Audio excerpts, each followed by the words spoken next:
Welcome, everyone, to our fun little study group for PP 5340 Introduction to Public Policy and Management. Today, we are undertaking a deep dive into some really challenging but absolutely crucial material. Definitely. We're looking at the readings from the required text, race, and social equity, a nervous area of government, specifically Chapter 4. Yes, and it's necessary work. This chapter really shifts our focus. We aren't just talking about individual feelings or like one-on-one conversations about race anymore. Which are important, of course. Absolutely critical, but often not enough for real systemic change. Our mission here with this chapter is to basically put the public sector organization itself under the microscope. We need to understand why there's so much inherent, nervousness when it's asked to tackle racial equity head on. That opening quote from Eva Patterson really sets the stage, I think. She calls race the great taboo in our society and says it results in silence, sorrow, and rage. And if public agencies stay silent, they're basically part of the problem, right? Yeah. They perpetuate the inequity.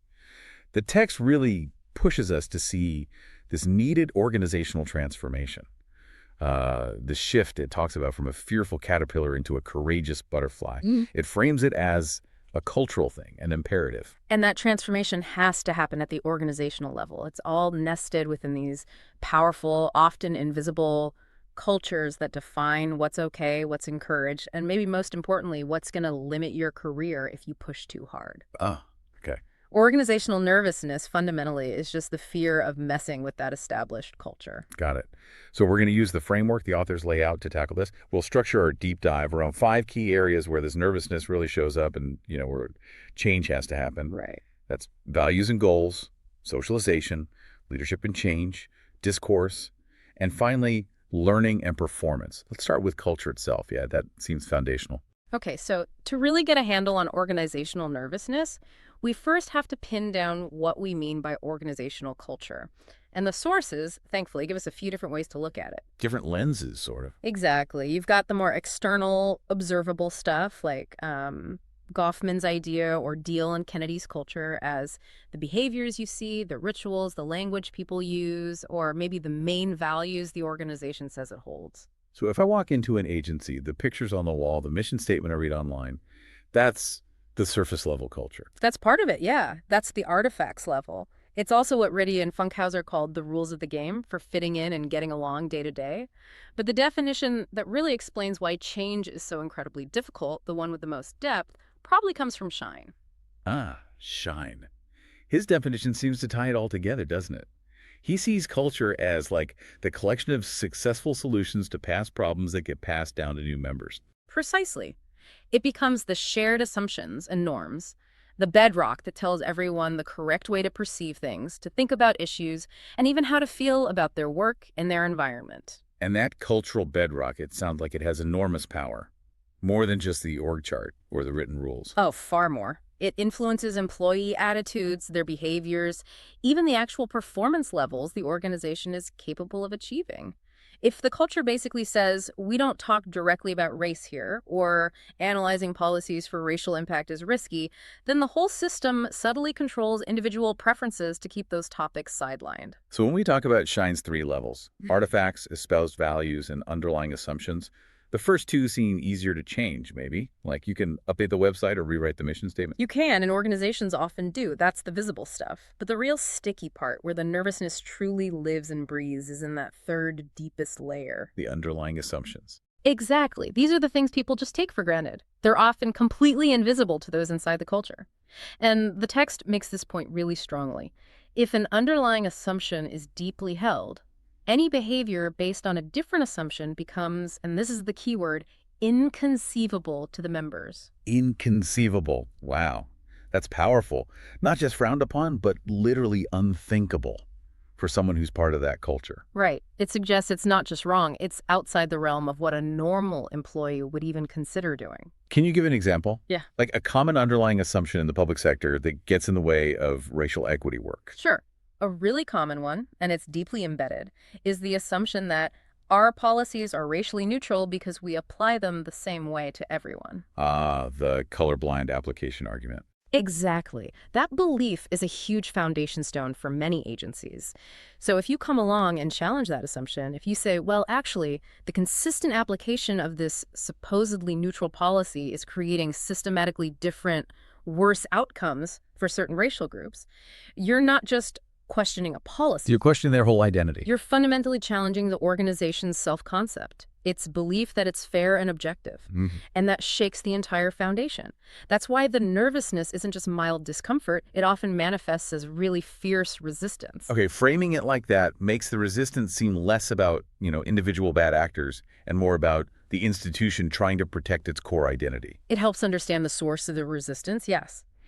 And this culture, then, directly dictates how agencies even approach using race-related data. The chapter breaks this down into two main approaches, right? Yeah, indirect and direct examination. Right. Indirect examination is the safe route. It keeps the organization comfortable inside that nervous area. They use racial substitutes, talking about urban populations or disadvantaged groups or underserved communities. So they acknowledge problems exist, but vaguely. Exactly. They might acknowledge disparity in a general sense, but the language they use deliberately obscures any specific racial cause or, crucially, any specific agency responsibility. It's often about symbolic compliance, looking like you care without having to change much. It's the polite way to talk around race without actually talking about race. You got it. The second path, the necessary one for real change, is direct examination. This requires an organizational culture that actually supports specificity. So actually looking at the numbers. Looking at outcomes, experiences, how resources are allocated, how services are delivered, and breaking all of that down by specific racial or ethnic groups, that's the only way to get a truly nuanced picture and move beyond just superficial fixes. Okay, so if we accept that culture is often the root of the problem, how do we actually diagnose where our organization's nervous area is strongest? How do we find those hidden assumptions? Well, that leads us right into the next essential step the chapter discusses, conducting a cultural audit, right? The cultural audit. And it's really important to stress, this isn't just some academic exercise. The text presents it as an organizational necessity. If you want to overcome that nervousness, you absolutely have to establish a baseline. You need a clear diagnosis of where the agency actually stands regarding its core assumptions about race and social equity. And it needs to come from the top, right? Yeah. The director has to champion it. Absolutely critical. If the agency director or the senior leadership team champions the audit, it signals to everyone else that the assessment itself is legitimate, important, and crucially, safe to participate in honestly. So the audit is basically designed as a gap analysis. It's looking for those contradictions between what the agency says it values, the espoused values, and what the underlying assumptions actually are based on how things operate. Exactly. You're trying to pinpoint that institutional hypocrisy or maybe just the unexamined contradictions. The operational goals are pretty clear. First, systematically examine the visible stuff, the artifacts, and see if they line up with the stated values. Like, do the pictures on the website match the mission statement? For example. Then you identify the conflicts between what the agency claims to believe and what it actually does or rewards. Then comes the hard part, re-examining those deep-seated underlying assumptions. Are they actually valid? Are they still serving the core mission of justice for all the public? And finally, developing an action plan. The most critical step. You have to develop a concrete action plan to address every inconsistency you find. That's what moves the audit from just being a report on a shelf to being a catalyst for real change. It turns diagnosis into prescription. The chapter mentions Klaver and colleagues' 8 factors for diagnosis. Things like explaining the need for change, defining desired values, involving management. It feels like a roadmap. It is a kind of roadmap for the process of change that should follow the audit. And each step is crucial. For instance, why define desired values and involve management? Well, because culture change isn't usually grassroots. Right. It has to be led. Precisely. If you define brilliant new values, like making racial impact assessment a priority, but management isn't bought in, those values are dead on arrival. Involving management ensures the people controlling budgets, hiring, promotions, and setting goals are actually committed. And raising collaborator awareness, that's about the frontline staff. Yes, because they're the ones who ultimately have to do things differently. And the last 2 points, changing training programs and doing periodic revisions, just underscore that this isn't a one-and-done thing. It's an ongoing learning cycle. Okay, let's make this really concrete. Let's use that summary table from the chapter, Table 4.1. which lays out typical cultural audit findings. This really highlights where the organizational nervousness flares up. Great idea. Let's start right at the surface. Yeah. Physical characteristics and environment, the artifacts. What's a common gap there? The table suggests the agency might have, diverse photos on the walls, maybe a nice diversity statement on the website. Looks good. Looks inclusive, right? But the nervousness gets revealed when you look deeper.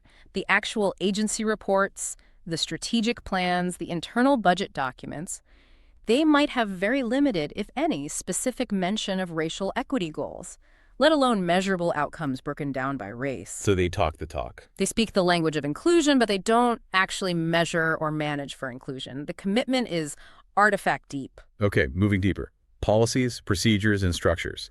Here, the audit often finds that any units specifically focused on equity work are kind of pushed to the margins. A classic sign of organizational nervousness manifesting as, well, cultural sabotage almost. An agency might create an Office of Equity, right? Looks great on paper, another artifact suggesting they care. Ticks a box. Exactly. But then it systematically marginalizes that unit. Gives it a tiny budget, no direct line to the director, no real authority to compel other departments to change. It's basically set up to fail, or at least set up to be easily ignored by the real power centers. And the really crucial gap noted here, I think, is that racial impact analysis of agency procedures does not formally occur. If you're not even looking at the racial impact, how can you claim you're trying to be equitable? You simply can't. It's a fundamental disconnect. And that failure then shapes the socialization process for new employees. They come in, they learn the ropes, and they quickly figure out the real boundaries of the organization. Not just the written rules, but how things really work. Right. They learn that even if some racial equity analysis is done, maybe for a specific grant, the results are treated as purely informational. They do not impact actual actions and practices. Ouch. So the message is, do the analysis if you have to, but don't expect it to actually change how we do business or how you do your job. Precisely, which then connects directly to leadership behavior. The gap here is often about consistency. The audit might show that any focus on racial equity is sporadic. It flares up when one particular leader is passionate about it. And then it dies down when they leave or shift their focus. Exactly. It's the absolute opposite of institutionalizing the work. Organizational nervousness prevents that sustained long-term investment. You often find no sustained racial equity initiatives over time, and positions explicitly dedicated to equity or justice work are either temporary, grant-funded, or just don't exist at all. And employees see this. They see it's optional. Depends on the boss. And probably high risk, depending on who's currently signing off on their performance review. It signals that equity isn't a core organizational value, it's a leader's pet project. Okay, let's hit rewards and recognition. This is where the text suggests the consequences for challenging that nervous area get really serious. Yeah, this is where the culture can become actively hostile towards people trying to drive change. The audit often reveals just a stunning lack of any formal or informal recognition for work related to racial equity. It's not celebrated, not tied to bonuses or promotions. Not at all. It's often seen as extra work, maybe even distracting from the real work of the agency. And the really chilling finding mentioned is that employees who really champion equity, the ones trying to push those real boundaries, they often become casualties. Yes, that's the term the source uses. They get forced out, subtly or overtly. They get sidelined, denied promotions, or they just burn out from hitting constant resistance. And the organization, it often just ignores their departure. Doesn't acknowledge the loss of their expertise or momentum. Nope. Because that silence reinforces the boundary. If the person who dared to question the underlying assumptions suffers negative consequences, and the organization pretends nothing happened, what message does that send to everyone else? Stay quiet, don't rock the boat, don't challenge the foundation. Exactly. It's the culture actively punishing the very behavior it might claim it wants in its diversity statements. This is how the nervous area protects itself. And finally, the audit looks at discourse, how people talk about these issues. And finds that even if people are concerned privately, actual conversations about racial equity in the workplace are sporadic, often uncomfortable, and quickly shut down. And those who do persist in bringing up issues of inequity, We get labeled troublemakers. that label troublemaker, difficult, not a team player, is the informal control mechanism. It's incredibly effective at maintaining the nervous area. It shifts the focus away from the substance of the concern, like Hey, our data shows Black clients are waiting longer for services, and puts it onto the character or motive of the person raising the issue. Makes it personal, deflects from the systemic issue. Precisely. And furthermore, the agency's own history regarding racial equity, its past failures or successes, is often completely unknown or just never discussed, which basically guarantees that old mistakes will be repeated because there's no organizational memory. Wow. Okay, so the audit paints a picture that can be pretty bleak, riddled with these gaps, conflicting signals, and real professional dangers for people trying to push for change. If these gaps point to a systemic failure to treat all publics fairly, then the next logical step has to be grounding the organization back in its fundamental mission, right? Which includes justice. That's the absolute critical pivot the chapter makes. Public sector organizations often get caught up prioritizing efficiency or effectiveness or maybe budget adherence, all important things. Sure, got to be good stewards of public money. Absolutely. But those operational values must always be viewed through the lens of the core, non-negotiable commitment to justice. Public organizations exist because they are entrusted by the people to serve all the people. If they fail on justice, they're failing their fundamental reason for being. And the sources give us two core principles to help us evaluate whether agency practices meet that justice standard: balance and correctness. Right. Balance is pretty straightforward. It's about judging an action against similar actions in similar situations. Are clients who are basically in the same boat receiving comparable services? Are they getting comparable investments? Are they achieving comparable outcomes? It's the basic equity test. Like comparing apples to apples. Exactly. And correctness is a bit more nuanced. It's about the quality that makes a decision or an outcome feel inherently right.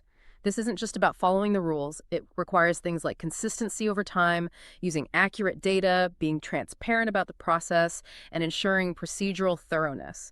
If a decision just feels wrong, even if it technically followed procedure, it likely violates correctness. And agencies need to pass this fairness test on three different levels, right? It's not just the outcome itself. Correct. It's the outcome, Yeah. so fair.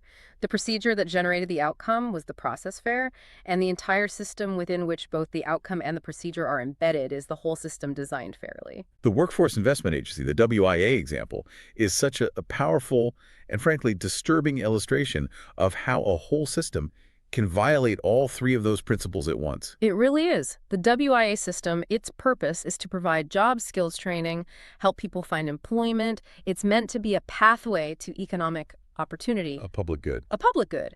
But the source material highlights these stark disparities in service quality based purely on where the WIA office is located. And location, as we know, often correlates very strongly with the racial demographics of the community being served. So what do they find in the WIAs serving mostly white populations?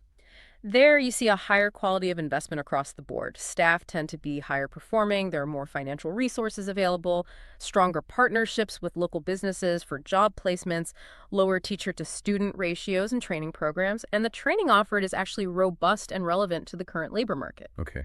And compare that to the WIAs serving mostly African American populations. Yeah. It's often the mirror opposite. Lower performing staff, fewer financial resources coming in, weaker community partnerships, higher teacher-to-student ratios making quality instruction difficult, and often the training programs are limited, maybe outdated, and don't actually lead to sustainable jobs or decent wages. So the violation of balance is just crystal clear there. You have similar clients, people looking for work, needing skills, but they're subjected to vastly different levels of public investment and support based on where they live. And yet the system expects them to achieve similar outcomes, like finding a job, earning a certain wage, staying employed. The system itself is actively manufacturing inequity through this unequal resource distribution. And the violation of correctness is just the gut feeling, the knowledge that this differential reality is fundamentally unjust. It's not right. The system is supposed to provide opportunity, but instead it's reinforcing the very disparities it should be helping to overcome. Exactly. It fails the basic fairness test. What's really fascinating, though, and maybe explains why this persists, why the nervousness stays high, is the defense mechanism the agencies often use, this blame-shifting thing. Oh, yes. This is like institutional self-deception 101. Yeah. They try to maintain their image of objectivity, of neutrality, by pushing the cause of the problem outside their own agency walls. How does that work in practice? Well, the Workforce Development Agency might say, The problem isn't our job placement services. It's that the local colleges aren't providing the right skills training. Okay.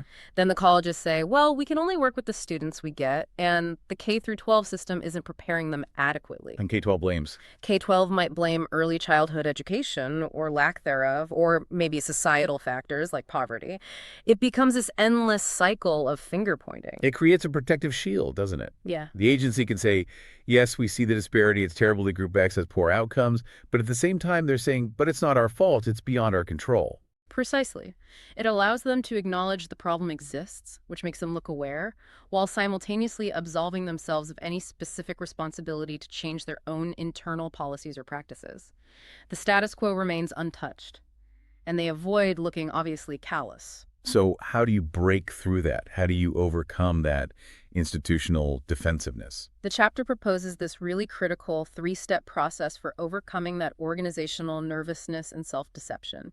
It's the naming, blaming, and claiming framework. Okay, step one, naming. What does that involve? Naming is foundational. It means you have to stop using those vague racial substitutes, stop talking about the problem as if it's just some unavoidable social condition like the weather. You have to explicitly identify that a specific public agency practice or action, like the way resources are allocated in that WIA system, is racially unjust. How you define the harm is key. Absolutely crucial. How the harm is named dictates everything that follows: what people believe caused it, what solutions seem appropriate, who is seen as responsible. Okay, then step two is blaming, which sounds confrontational. It does sound confrontational, and this is honestly where organizational nervousness peaks. Blaming here really means cause detection. It's about identifying the responsible sources or specific units within the agency that control the policies or practices leading to that unjust outcome. So in the WIA example, It would mean figuring out who actually wrote the grant rules that allowed wealthier areas to capture more resources, who designed the staff performance metrics that might inadvertently penalize staff working in high-need locations, where in the decision-making chain did the inequity get baked in. this sounds like where leaders really wobble. They fear an internal backlash, right?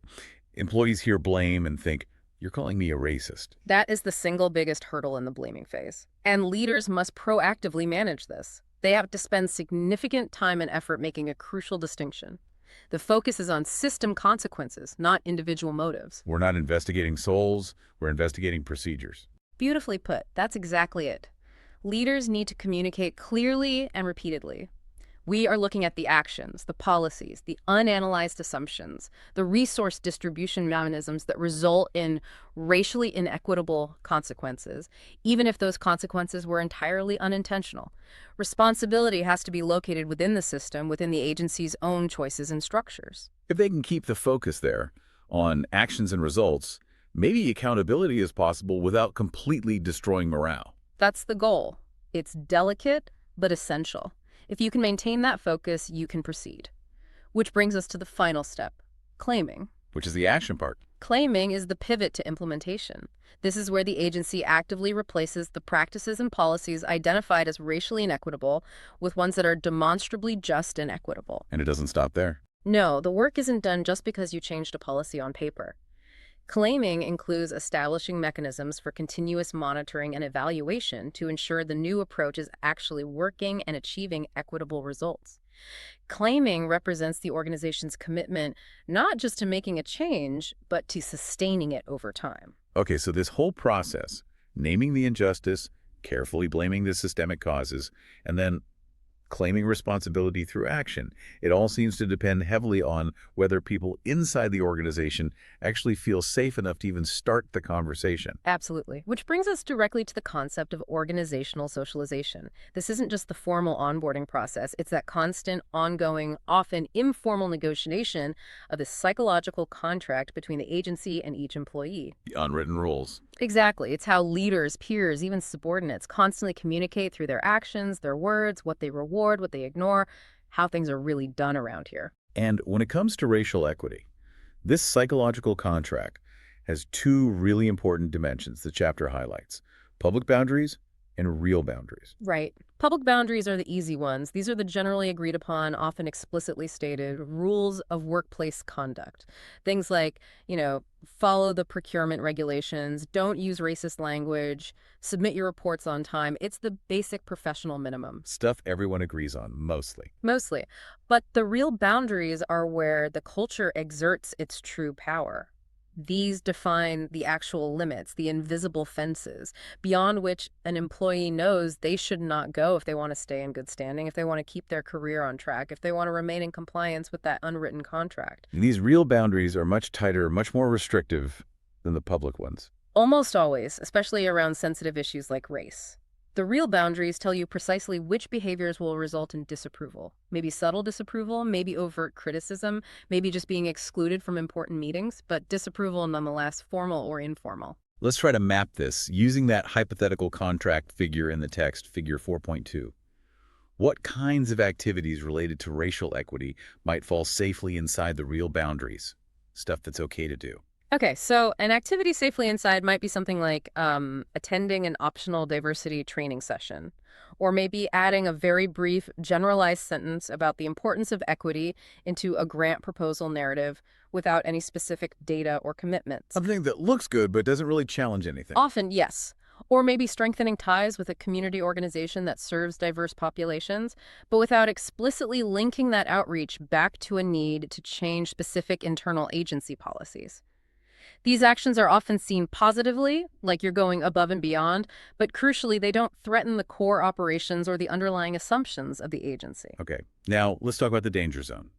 The activities that fall outside the real boundaries, landing squarely in that nervous area.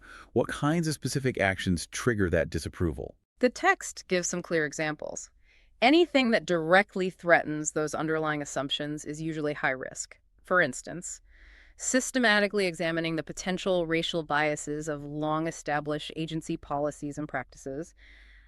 That's often way outside the boundary. Like questioning the way we've always done it. Exactly. Or maybe attempting to develop new performance measures for your unit that explicitly track outcomes by race, especially if that unit has never been measured on equity before. So trying to introduce accountability where there wasn't any. Right. When you initiate that kind of activity, you are very likely stepping outside the real boundary.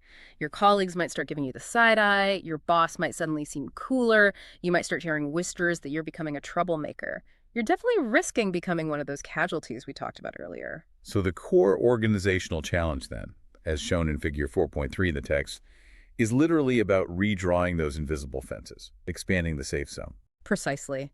The culture itself needs to be intentionally shifted to expand those socialized boundaries.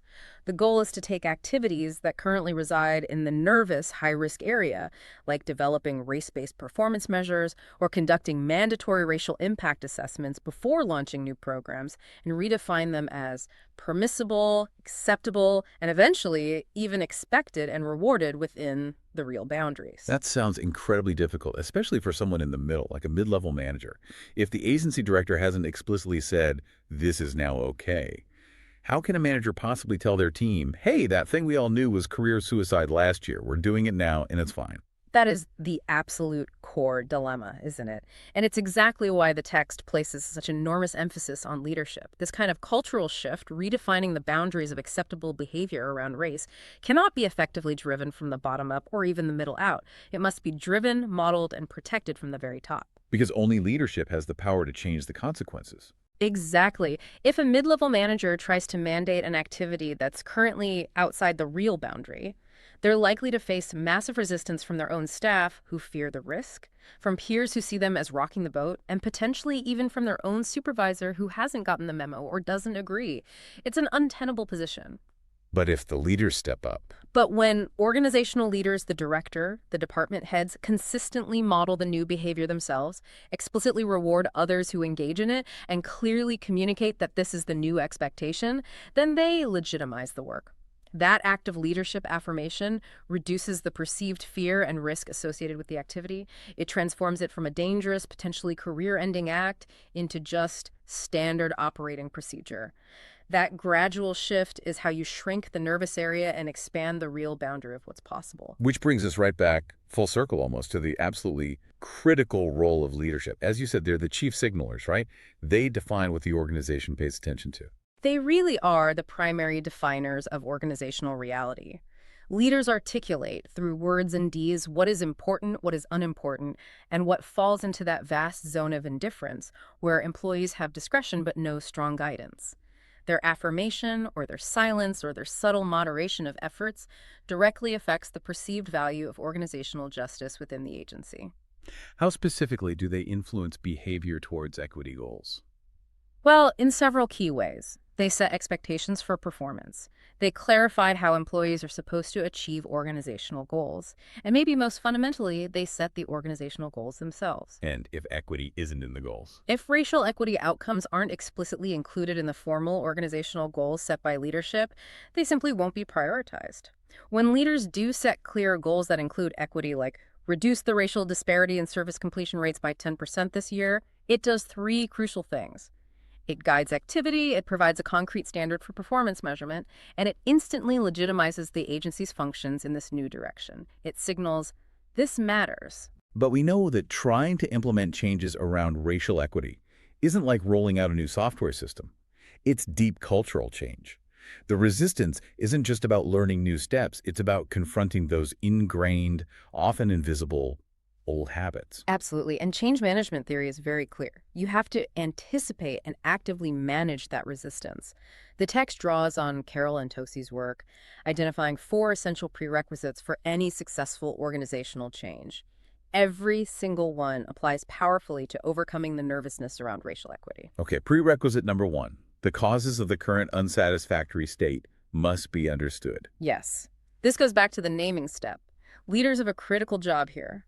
They must successfully reframe racial inequity within their agency's sphere of influence from being just an unfortunate, unavoidable societal condition, something external that they can't really affect, into being a solvable problem that the agency actually has the internal capacity, the tools, and the authority to address. And understanding the causes often requires looking back, right, at history. It often does. Deep historical analysis can be vital. For example, you can't fully grasp why certain neighborhoods today have significantly lower property assessment values, which directly impacts school funding and other local services, without understanding the legacy of government-sanctioned discriminatory practices like redlining that happened decades ago, but whose effects ripple powerfully into the present. That historical context is so important because it demonstrates that the current disparities aren't just random bad luck. They're the result of specific, traceable, systemic choices made in the past. Precisely. It makes the problem feel less like an immutable condition and more like a consequence of policy, which means policy can be part of the solution. That leads to the second prerequisite. The obstacles must seem surmountable. Meaning there has to be a clear path forward. Yes. Once you've defined the problem and understood its roots, leaders must articulate a credible, achievable path to change. If the road ahead looks completely impossible, even the most motivated employees will eventually lose hope and disengage. Why bother if it's a losing cause? So this means getting specific about process. It often means conducting really detailed process analysis, mapping out exactly which specific policies, procedures, or decision points within the agency are currently maintaining or even worsening the inequities. This gives people concrete, actionable targets to focus on changing, rather than just a vague sense of needing to do better. Okay, third prerequisite. There must be motivation. This seems obvious, but it's often missed. You have to directly link participation in racial equity analysis and improvement efforts to the things that matter in organizations. Performance evaluations, tangible rewards, bonuses, promotions, desirable assignments, public recognition, and the internal communication systems. You have to stop inadvertently penalizing the courageous butterflies who try to push the boundaries and start actively, visibly rewarding them. Makes sense. Change the incentive structure. And the fourth prerequisite, maybe the trickiest, minimizing defensiveness. Ah, yes. This is incredibly delicate. Since so much resistance stems from that internal conflict, people feel, you're implying I'm biased, but I know I'm a good person. Leaders have to be incredibly disciplined in their communication. They must keep the focus squarely on institutional and structural inequities, not on individual intentions or character. So constantly reinforcing the message. Constantly reinforcing that it is often unintentional behaviors, status quo norms that were never examined for their impact, and policies designed in a different era that are perpetuating racial inequity today. By consistently framing the problem as systemic, leaders can lower the individual defensive shields and keep the collective focus on analyzing and changing the system's behavior. So pulling this together, the core obligation for public administrators isn't necessarily always about launching brand new, massive equity programs. It's about integrating this lens into what they already do. That's a huge part of it. It means expanding the operational definitions they already use. For example, if an agency routinely conducts an annual review asking, how user-friendly is our website and our service delivery process? They now have an obligation to expand that question. To include. To explicitly include. And how does the accessibility and effectiveness of our website and service delivery differentially affect specific racial and ethnic populations? What are the specific outcome differences we see based on race, and why? Justice and equity become required components of the routine functional analysis, not a separate optional add-on. Which connects perfectly to the need for effective organizational discourse. Talking about this stuff matters, but how you talk about it matters immensely. Absolutely. Discourse isn't just casual chatter. The chapter emphasizes that conversations about race always happen within an institutional context, usually one with unequal power dynamics. Therefore, the structure of those conversations is critically important. So leaders need to ask key structural questions up front. Yes.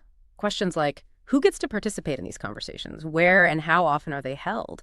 Is there skilled, neutral facilitation to manage the difficulty? And, maybe most importantly, what is the clear, stated organizational goal of having this conversation? If the talk isn't explicitly linked to informing future action, it risks becoming just a venting session, which can actually increase frustration if nothing changes. The text uses that framework from Hardy, Lawrence, and Phillips' Figure 4.4 to show that talk is action, in a way. That conversation itself shapes what's possible. It does. The framework suggests that conversational activity, what you talk about, the data you use, the narratives you share, directly shapes three key internal factors within the group or organization. Okay, what are they?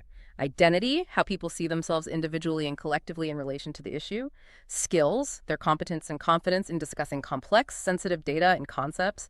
And emotions, their ability to manage the inherent nervousness, fear, or discomfort. And those three factors together determine the outcome. They determine the resulting action that the group or agency is willing and able to take. So the collective identity the agency builds through its discourse. Are we an organization that confronts difficult truths or one that avoids them? Directly shapes the kinds of racial equity actions it considers permissible, necessary, and achievable. Therefore, discourse isn't just about talking. It's most effective when it's deliberately designed to build understanding and consensus for constructive agency action, grounded in solid evidence. Exactly. That client service data broken down by race, the findings from the cultural audit, the analysis of policy impacts that evidence provides the necessary foundation. If the data reveals disparate outcomes, the discourse needs to move quickly from just observing the data to naming the injustice, beginning the blame and cause detection process, and ultimately generating commitment to claiming responsibility through concrete changes. Okay, so if effective discourse, grounded in data, helps build shared understanding and points towards necessary action, then organizational learning seems like the mechanism that makes those changes stick. It's how the agency actually gets better over time, right? That's precisely the role of organizational learning.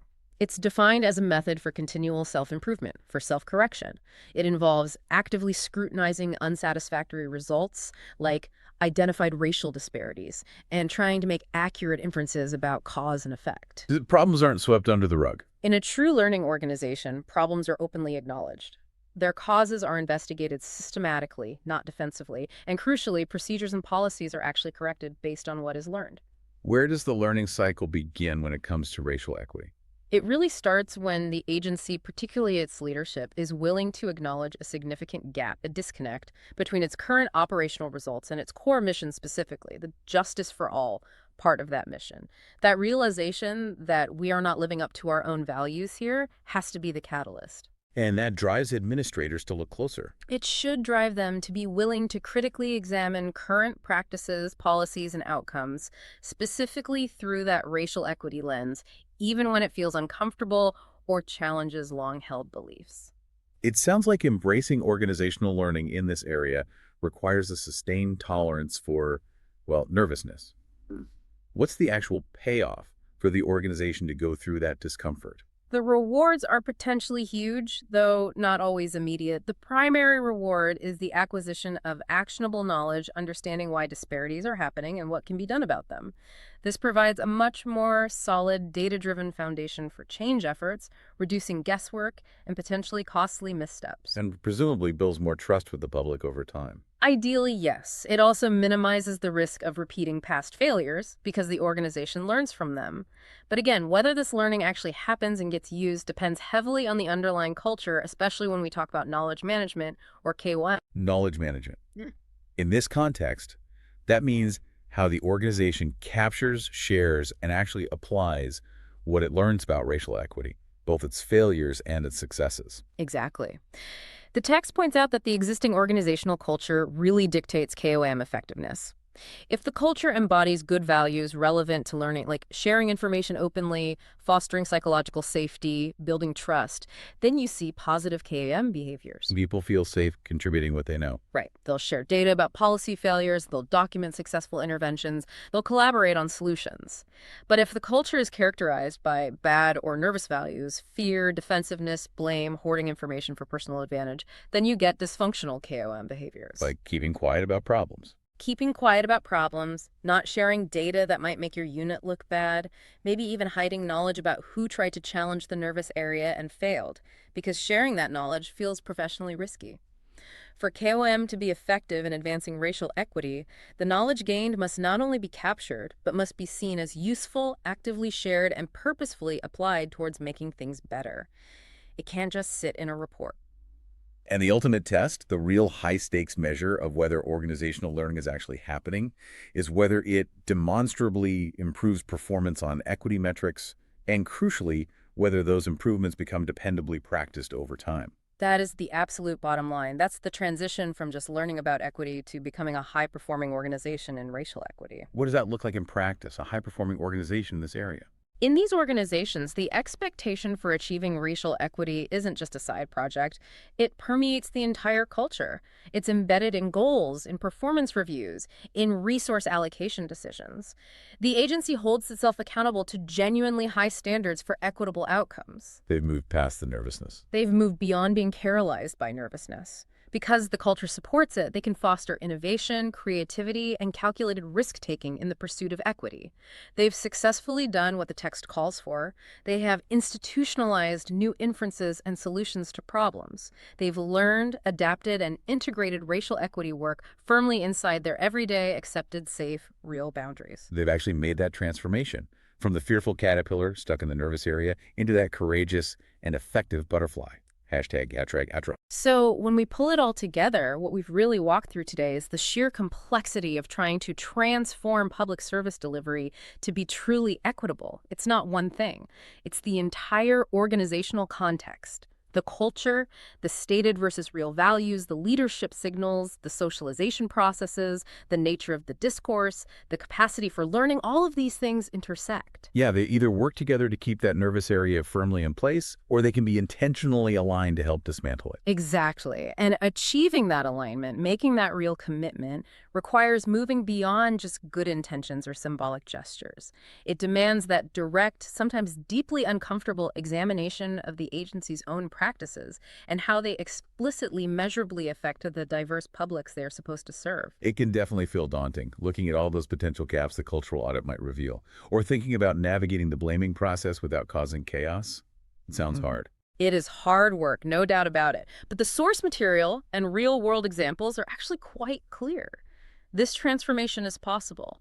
There are federal, state, and local public sector organizations out there that are successfully undertaking this critical work.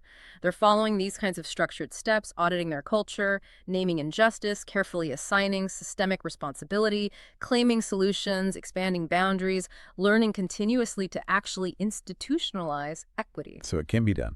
It can be done. So maybe a final provocative thought for you, the listener, as you continue in your policy studies or your professional work. Think about an area in your own experience, maybe in your workplace or a civic group you're part of, where some inequity is currently viewed as just an unchangeable condition. It's just accepted as the way things are. Something everyone knows isn't fair, but nobody thinks they can fix. Exactly. Based on our deep dive today, what specific action, even a small one, could you potentially initiate to begin challenging that acceptance? Could it be an act of Liam? Naming the injustice with clear, precise language, refusing the vague substitutes? Could it be starting a careful blaming process, focusing on tracing the systemic policies or procedures that create the condition?